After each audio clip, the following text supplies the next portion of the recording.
Good afternoon, folks. Meteorologist Nick Lilia here, hanging out in the Severe Weather Forecasting Center. A couple of people have asked me every once in a while when I post these videos, Nick, where are you? We're back in behind the studio. You can see the Pine Belt Precision weather team back in behind me. It's actually flipped in reverse because we're on the back side of the set. But what we're looking at today is the severe weather threat for this afternoon and into tomorrow. Though, right now, as you'll see here in a quick second, the severe weather threat for today is currently being mitigated by a lot of cloud cover. So here's the official word from the SPC. We've got the marginal risk here, right in here. That was a terrible, terrible line. Let's try that again.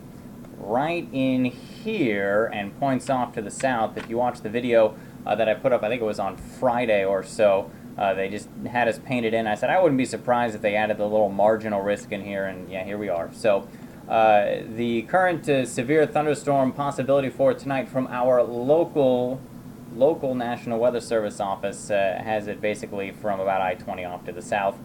Specifically, they said earlier this morning in our neck of the woods, though they've kind of peeled back on that a little bit. And then for tomorrow, again, I think we're kind of in the hot spot in terms of the local National Weather Service. Also, watch out for some fog a little bit later tonight. If the clouds eventually clear, which I think they will. But currently, here's the setup from the wonderful Wonderground site. We've got a couple of showers and thunderstorms out there as we speak. Nothing severe right now, just a couple run-of-the-mill thunderstorms as of 3 o'clock. You can see where the warm front is because that's where all the winds are coming out of the south, and temperatures have made it into the 60s and 70s. I'm just going to draw this in as best I can. Kind of right along there, or so that's where we've got wind either coming out of the south and west, or coming out of the south and east, or down to the due south. As this continues to push off to the north, it will filter in that warmer air and more moisture, and that's what we need to kick up the instability. But notice back in behind this warm front, even with the instability that they're trying to build in parts of Louisiana, we still don't have any coverage of any showers and thunderstorms. So the clouds, or at least around here, are doing a great job at least keeping the surface a little bit cooler than the temperature is aloft. And in fact, as we look at the SCU-T, this is the observed SCU-T. So this is actually the sounding that the National Weather Service up in Jackson got this morning. Cooler air below warmer air. I talk about this all the time. That's a stable atmosphere, which is why we don't have showers and thunderstorms for today.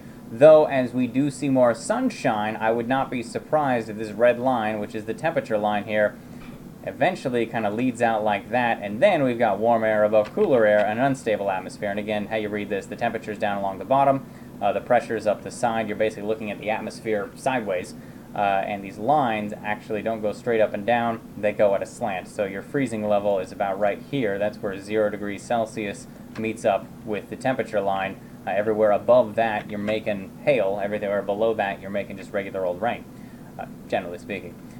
So, again, the more we warm up things, well, the better chance we get to see some, perhaps, showers and thunderstorms. Photograph this morning looked like so. Notice, not that great. And we come down here, and we've got all this wonderful, great data down here. I will point out only these numbers here and those numbers there, which is the shear, which is currently sitting between about 30 and 60 knots or so as you move up in the atmosphere. That said, if we never clear out these clouds, we're not going to see much in the way of showers and thunderstorms for today. We were originally thinking that this warm front in here, which is generally right there at about this time or so, would be all the way up here, but it's just taking its sweet time right now. So let's go to the models. What are they suggesting? Even the NAM at 21Z, so this afternoon, so right about now, still has us cooler, then warmer above us, and then you start to cool things back down as you continue up the sounding with our photograph kind of looking like that. Notice, though, I was mentioning no southeasterly kick at the surface, or there's not much of one, which is why, well, as we move through the afternoon, storms may struggle to actually pulse severe. I'll get to that here in a second. But notice, as we move through the overnight hours, here we are coming up at about 10 o'clock or so, into about 2 or 3 o'clock in the morning, as we head through Tuesday mid-morning. And I'm going to pause for the cause right here. This is where we finally get kind of a southeasterly kick at more, and you can see that here, at more than just right here at the surface, at least up a couple hundred feet before it switches back around to the south and eventually to the south and to the west.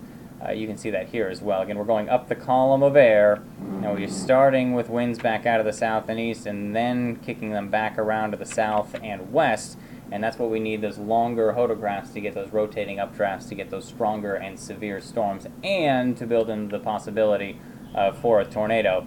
We also have something interesting happening down here. Now, when you get these lines really close together and then they spread out like this, and then they kind of come back together, or not, but then they kind of do one of those numbers, which is not that exaggerated, but it's doing that. Bears watching, because this means you've got plenty of moisture down here at the surface, and then you're drying out the air aloft, and you're heating it up before you're cooling it back down. It kind of continues to stay dry. So if a parcel of air or if a cloud can become rooted in here and can start to build, we'll go ahead and call that a cloud. What it can do is it can tap in to all of this moisture down here, and then it builds into all the colder air aloft, and that's how you get a quick jump on some showers and thunderstorms. Notice by the time we get into the afternoon, though, all the lines are really close together. That means that we've got a whole lot of rain happening and some pretty exaggerated hodographs in here. I mean, look at this, goes all the way off the charts before coming back down. And again, the distance from this point here outward tells you how strong the winds are, and when it's completely off the scale, we can go ahead and look up here. We're looking at 2 arrows, 3 barbs. You're looking at about 130 knots or so. It's pretty windy aloft. So, and then as we move through Wednesday morning, things start to relax a little bit, and I think we'll finally start to calm things down. I paused for the cause at about 15 to 18 to 21 Z or so. So here's 15 Z, here's the Cape. This is a measure of instability, and notice the green, that's where you're getting above about 750 or so, and that is usually what we're talking about, the opportunity for showers and thunderstorms, some of which can turn severe when you have that much instability. And again, this is for what looks like valid 15Z on a Tuesday morning, so that's late morning on Tuesday or so. At the same time, we will have enough helicity in here. That's some spin in the lower levels of the atmosphere, and that goes along with the hodographs that we were just looking at. I can go back here and I can say, okay, so there's your spin in the atmosphere. Of course, it only goes out like that or so, but that's the spin we're talking about when we talk about helicity in terms of shear. 40 to 60 knots or so, that's us kind of right in there. 40 to 60 knots of shear, which is plenty good, and we do have some vertical motion within the clouds. Not as much as you would like to see with severe weather, but it is there. And then as we pull it back to 300 millibars, the winds or so, we're looking at lines of equal pressure here, and you like to see these spreading out aloft if you wanted to get any severe weather. Notice there's not much spreading between these lines as you move out, so that's one place where we're losing, where there's not an incredible amount of low pressure aloft, so you're not getting as much vertical motion, which is why 700 millibar vertical velocity wasn't quite as much. And that's also why, despite having the Cape at about 700 to about 1200 joules per kilogram or so, we're not looking at anything crazy explosive as we move through the day on Tuesday. That said, we are still looking at the opportunity for some severe weather. And if you look historically, at least back at the old SIPS website here, they look back at the top 15 analogous setups. So you look back in history, you say, hey, we've seen this before, a setup like this before. What happened? 10, 20 to 30% of the time, you actually ended up with at least one tornado report within 110 kilometers, about 70 miles or so of these circles. So that's at least one tornado. The best news that I can offer with that, the absolute best, is the percent that you see one significant tornado. Not that great. So EF0, EF1, yes, can't rule those out, but the chance that you see a significant tornado, EF2 greater, EF3, EF4, EF5, the long track guys that flatten entire neighborhoods, a 10% chance in a very small circle. That's just terrific news.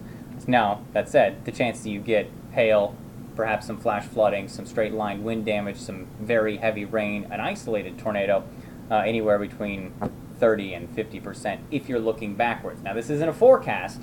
This is if you look backwards in time at the top 15 analogous setups. So we use that. We kind of keep that in mind as we look toward tomorrow and the forecast for Tuesday. So that's kind of a quick look at things. I'll go back to the SPC here, and we'll look at all the SPC forecasts. I want to pull up tomorrow since that's what I spent most of the time looking at. And right now, it looks like we are, at least most of the area, under a slight risk for tomorrow. For today, the clouds doing a great job at holding the convection in check.